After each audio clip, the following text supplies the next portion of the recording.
Welcome to GameCube December, where as a gift to myself, I will be playing GameCube games all month. To kick off GameCube December, I played The Legend of Zelda Ocarina of Time Master Quest. Now hang on, you may be saying. Ocarina of Time is a Nintendo 64 game.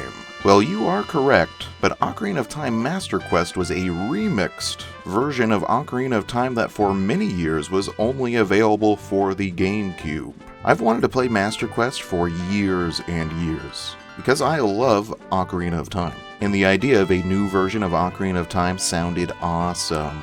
But when this game first came out, it was super rare, expensive, and hard to find. This is because instead of just selling the game to those of us who wanted it and were very willing to pay for it, Nintendo printed a limited quantity which you could only get if you pre-ordered the Wind Waker sometimes and in some places. And then Nintendo never made it available anywhere else. They did eventually release a new version of the Master Quest with the Ocarina of Time 3D remake, but the original is still pretty hard to get. So I spent most of my childhood knowing that Master Quest existed, wanting to play it, but not having any way to get a hold of it. For me, the Master Quest became this mythical, alternate version of Ocarina of Time, with all new dungeons, and I could only imagine how cool it might be. Well, thanks to the magic of emulation, I can finally play it, and I was very, very excited.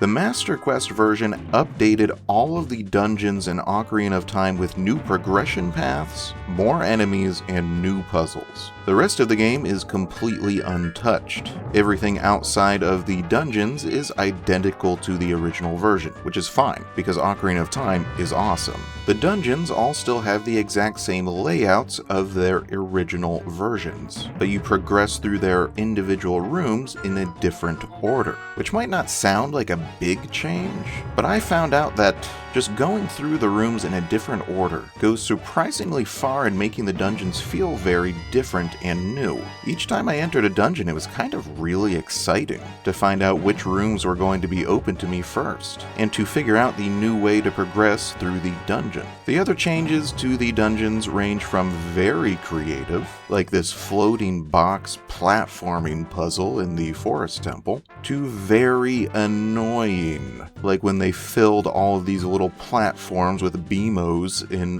Ganondorf's castle. What is happening? In Master Quest, the developers added way more enemies to the dungeons, and way stronger enemies too. But these additional enemies always felt a bit whatever to me as a change, because even the hardest enemy in Ocarina of Time is pretty brain-dead easy, unless you're a goddamn Beamos on a tiny little platform. This guy just respawned.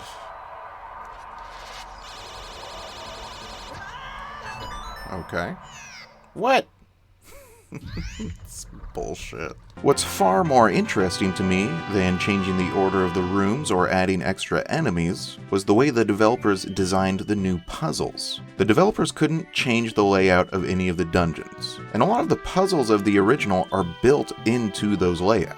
The layout of a room or even an entire dungeon is an integral part of the puzzles in Zelda, so the developers were very restricted in what they were able to change and add in this new version. They had to build any new puzzles on top of the old ones or incorporate bits and pieces of old puzzles to create new ones. They had to get really creative to make these new puzzles, and most of the time they did a really good job. There's a particular focus on Din's fire and using the Song of Time to move these blue blocks around, which were underutilized mechanics in the original version of Ocarina of Time. Seriously, there are like a million of these blue Temple of Time blocks in the Master Quest. I want to do a rundown of each dungeon. This isn't going to be an exhaustive list of every change made, because that would take forever, but I do want to point out some highlights in each dungeon, starting with the Deku tree.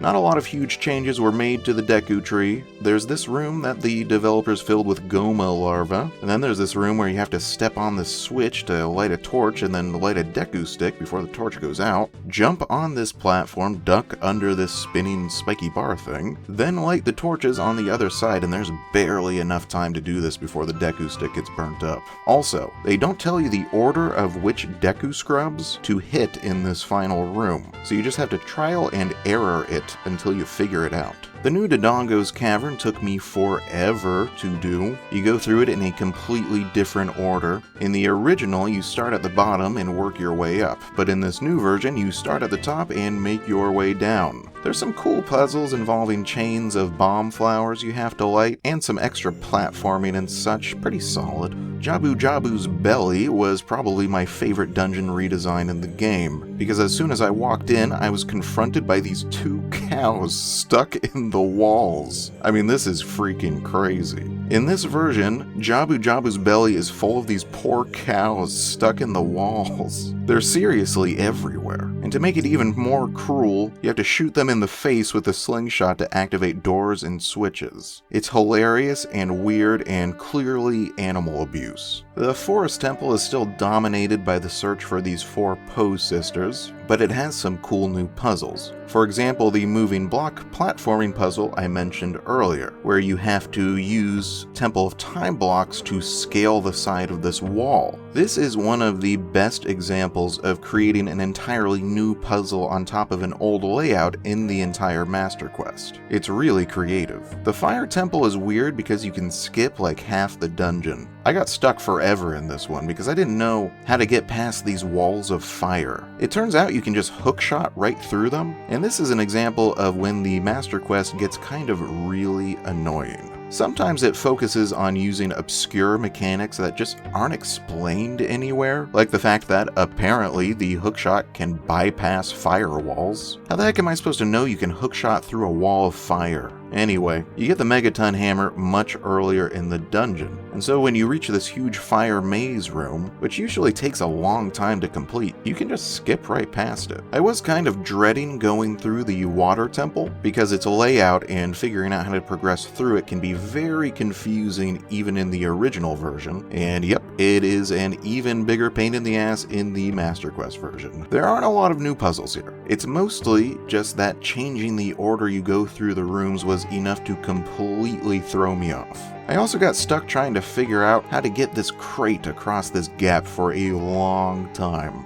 I was trying to do all this complicated stuff about raising and lowering the water to get the crate to a particular spot, and then I realized I could just jump right over the gap with it. So yeah, I'm dumb. The Shadow Temple might be my favorite in the original game, but it didn't really feel like there were a ton of changes in the Master Quest version, or at least not that many that I noticed. You go through the dungeon in a slightly different order, and there were some more enemies, but the puzzles all felt very similar to the original to me. At the exact opposite end of the spectrum, it felt like the new Spirit Temple had a new puzzle in every single room. There's this weird puzzle where you have to move blocks around with a Song of Time to get a crate to fall on this switch. Another one where you have to move blocks around to get a crate over to this switch on the Hand of the Colossus. There's also this huge pain in the ass room where Child Link has to kill these fire slugs. This is a pain in the butthole because, as far as I can tell, none of Child Link's weapons can damage these slugs except for bombs. But because they move so much, I had to chase them all over the room while holding an exploding bomb over my head. Pretty annoying. The Master Quest version of Ganondorf's castle is sort of a huge piece of shit. I liked some of the new puzzles, like this one in the forest room where you have to do some tight platforming on top of the door. That was cool. But a lot of the new challenges here were annoying. I've already mentioned this room where they put these stupid beamos on every one of these little platforms. And also f*** that room.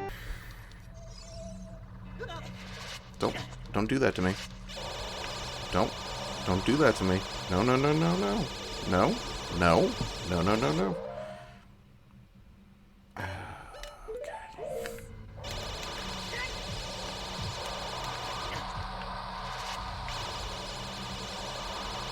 Blow up.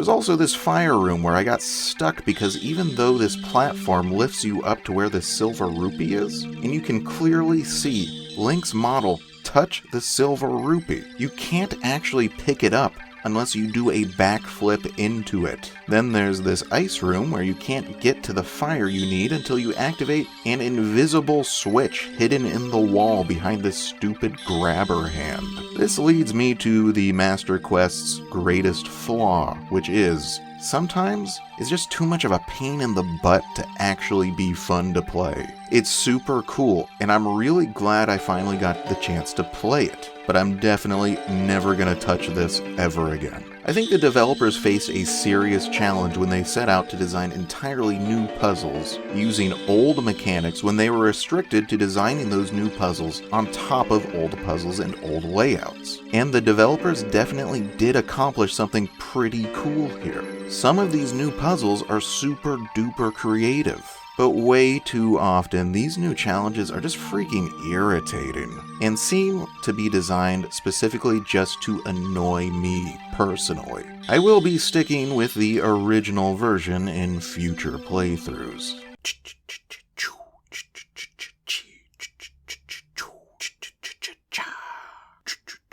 Oh yeah. Woo! Wee! Whoa!